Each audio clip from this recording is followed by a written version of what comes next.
When it comes to fluorocarbon lines, there's a lot of benefits to fluorocarbon. First off, fluorocarbon sinks. Always keep that in mind for any application that you're going to be using. You want a sinking line for crankbaits, jerk baits that are suspending, spinner baits. I like it in those types of situations. My chatterbaits, chatterbomb type styles, swim baits. All of those. I mean, I probably go to fluorocarbon 85% of the time on most all those applications. And there are certain times that I even adjust which types of fluorocarbon I use. For instance, there are times I like to crank with the Crank FC line that Sunline has. It has a different set of properties than, say, Sunline Sniper does. But I also always want to keep in mind the seasonal scenario that I'm fishing in, what the fish are doing, why the fish are doing it, and what line is gonna give me the best presentation when I'm fishing. Jerk baits. You know, jerk baits are one of those situations where I'm gonna say about 80% of the time I'm throwing fluorocarbon line. I like the sensitivity it gives me, the castability, the durability in a lot of those situations. I like how it will help keep my bait in the strike zone in most situations, especially with suspending ones. But there are times of the year, I gotta tell you, I'll throw a monofilament line because I want my bait to sit up higher in the water column. That's early, right when the fish are just come off the beds and they're chasing those jerk baits and they're chasing bait fish.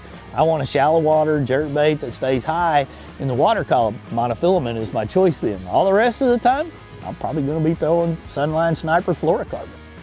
Finally picked up a mixed stick, started jerking down some drains and got one to commit and bite. Fatty. Come up here, buddy. Ah, boy, and he lit it up too. When I throw a crankbait, I'm probably 8 out of 10 times going to be throwing a crankbait on Sunline Sniper or Crank FC. And I choose the line diameter size based on the depth that I'm fishing, the action that I'm intending or wanting to get out of my bait and while I'm fishing. About the majority of the time, I'm probably throwing my mid-depth crankbaits like over hydrilla or in and around grass or down riprap on 10 to 14 pound test. There are times I'll even have the exact same bait on 10 pound on one rod and 14 pound on another to get a foot difference maybe in the depth that it's going to be able to retrieve, how it's going to bounce off those rocks. Not coming up. Nope, it's a bass.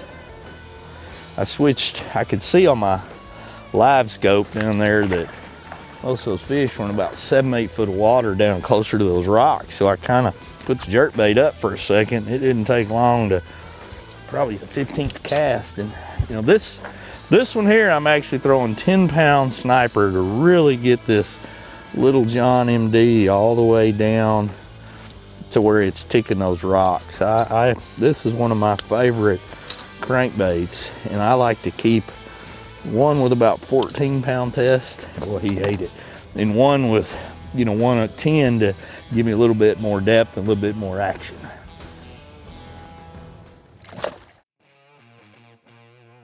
You know, flipping, there's a lot of things that go into flipping that I think people have to kind of really keep in mind when it comes to line choices. I let the situation dictate which one I'm going to choose. For instance, on a recent fishing trip, we were over, there's a lot of cattails in the water where we were flipping. The water was fairly clear. The fish really couldn't, there was very few places I felt like the fish could get behind me in the cover. So I chose to flip 20 pound Sunline Sniper in that situation on a jig, a 3/8 ounce jig, one of the Spro CJ flip jigs, basically what it was. That combination I felt like matched everything that I was dealing with. Clear water, not a lot of places for those fish to hide. I felt like the fish were gonna kind of be on the outside of the cover, and I felt like it was a perfect situation. You know, for me, when I'm fishing a flipping or a pitching type scenario, I'm really, your line is such a key thing.